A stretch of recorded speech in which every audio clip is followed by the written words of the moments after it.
Hey everyone, and welcome. So, if you've ever pulled your hair out over a muddy mix, you know that EQ is supposed to be the answer. But what if the secret isn't just knowing what frequencies to mess with, but knowing why you're even touching them? Today, we're going to ditch the random knob turning and unlock the power of intentional EQ. It's the one skill that'll give your tracks that professional clarity you've been looking for.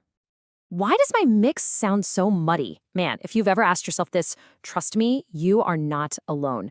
You've got all these awesome individual tracks, but when you put them together, it's just a swampy mess. It's one of the biggest headaches in music production, but the solution, well, it's about changing your mindset, not just hunting for magic settings. Okay, before we dive in, let's get one thing crystal clear. This is not a cheat sheet. There are no magic presets here because every single song, every single instrument is totally unique. What we're about to walk through is a philosophy, a workflow for making smarter decisions with your EQ. And this, right here, this is the core of it all. The real secret to a killer mix isn't about memorizing a bunch of frequency charts. It's about knowing why you're reaching for that EQ plugin in the first place. It's about having a specific, clear goal for every single move you make. It's all about your intention. So here's our game plan for today. We're going to define what intentional EQ really is, lay out a simple 4-step workflow you can use every time, and then we'll apply it to the rhythm section, guitars, and of course, vocals. Then we'll wrap up with the single most important rule of all. Sound good? Let's do it. All right, part 1. What is intentional EQ? This whole thing is about making a simple but powerful shift in your thinking, moving from what should I do to why am I doing it? To put it simply, you listen first. You act like a doctor. You diagnose the problem using plain English. Stuff like, this kick sounds kind of weak, or that snare just isn't punching through. And only then do you grab your tool. You're not just randomly hunting for frequencies, you're solving a specific problem that you've already identified. Okay, section 2, your 4-step EQ workflow. So how do we actually put this idea into practice? Well, this simple process right here is going to be the engine that drives all of your EQ decisions from now on. This is your roadmap, and step 1 is maybe the most important rule in all of mixing. Always, always EQ in context of the full mix. Never, ever hit that solo button. Step 2, define your intention with words. This snare needs more crack. Step 3, use this guide to find the general area and then sweep your EQ with your ears to find that perfect sweet spot. And finally, step 4, make your adjustment and then repeat the process for your next intention. It's that simple. All right, part 3, sculpting the rhythm section. Let's get our hands dirty and put this workflow into action on the foundation of our track, the kick, snare, and bass. Let's start with the kick drum. Instead of just boosting bass, you define your goal first.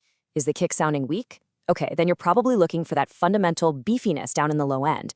Can't hear the beater hitting the drum head? Then you're hunting for the click and definition much higher up. You start with the word, and that word guides you to the right frequency range. And it's the exact same idea for the snare. See the language we're using here? You're not just boosting mids, you're adding crack to make it more aggressive. You're not just boosting highs, you're adding sizzle to give it life and clarity. These descriptive words, they're the bridge that connects what you want to do with the technical move you need to make. Now for one of the most important concepts in mixing, especially for the low end. The kick drum and the bass guitar, they pretty much live in the same sonic neighborhood. And if you're not careful, they are constantly fighting for space. And when they fight, you get mud. Every time. So here's the pro move, subtractive EQ. Don't just automatically boost the kick. Instead, find its core beefy frequency, that spot where it sounds fullest. Then, and here's the magic, go to your bass guitar track, find that exact same frequency and gently cut it. You're not adding anything, you're just carving out a perfect little pocket for the kick drum to sit in. This creates instant clarity and punch. It's a game changer. All right, part 4, carving space for guitars. Now that our low end is tight and punchy, let's move up the spectrum and make some room for our electric and acoustic guitars. Distorted guitars can be really tricky. They're just packed with complex frequencies, so they can get muddy or harsh really fast. Again, your intention is key. If it sounds muddy, you're probably going to be cutting somewhere in the low mids. If it's just not aggressive enough, you're looking for that mid-range bite that lets it slice right through the rest of the track. And here is that critical rule again, and it is so important for guitars. Guitars are often the glue that holds the bass and the cymbals together. If you EQ it to sound absolutely perfect in solo, you will almost always break the cohesion of the entire mix when you put it back in. Always work in context. Acoustic guitars are really a balancing act. You might be boosting the low mids to add some warmth and body, but at the same time, you could be hunting around in the upper mids to bring out that pick definition. And what if the guitar sounds too tinny or harsh? Well, that's often a sign that you need to make a little cut in that exact same upper mid range. Okay, here's a really useful surgical technique, especially for acoustic instruments. Have you ever noticed a single annoying note that just seems to ring out constantly? To find it, you take a really narrow EQ band, boost it a lot, and then sweep it across the frequencies while the track is playing. When that ringing sound suddenly jumps out at you, bingo, you found it.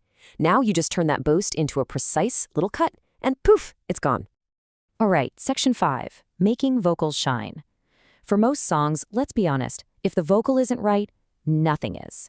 So let's make sure it's the absolute centerpiece of our mix. With vocals, we're usually just solving a few common problems. If it sounds thin, add warmth in the low end. If it's a little muddy, try a cut in the low mids. A really critical area to check is around 5 kilohertz. That's where you find sibilance, those piercing S sounds. A very narrow cut right there can work wonders. And for that final professional polish, a gentle high shelf boost, which lifts all the highest frequencies together, can add that expensive sounding air to the very top. Okay, last section. Your ears are the guide.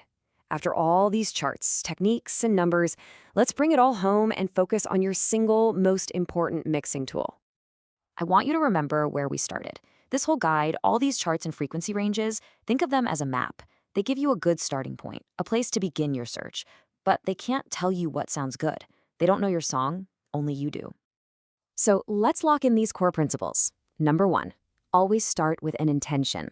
Number 2, always EQ in the context of the full mix. 3, your goal is to create space, not just to boost things. 4, mixing is a process, so don't be afraid to make a change and come back to it later.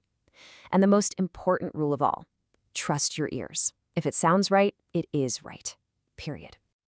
And that's our look at intentional EQ. So we'll leave you with this final question to take back to your own projects. The next time you open up a session, don't just start turning knobs. Stop, listen, and ask yourself, what is the very first, most important intention for your mix? Thanks for joining me.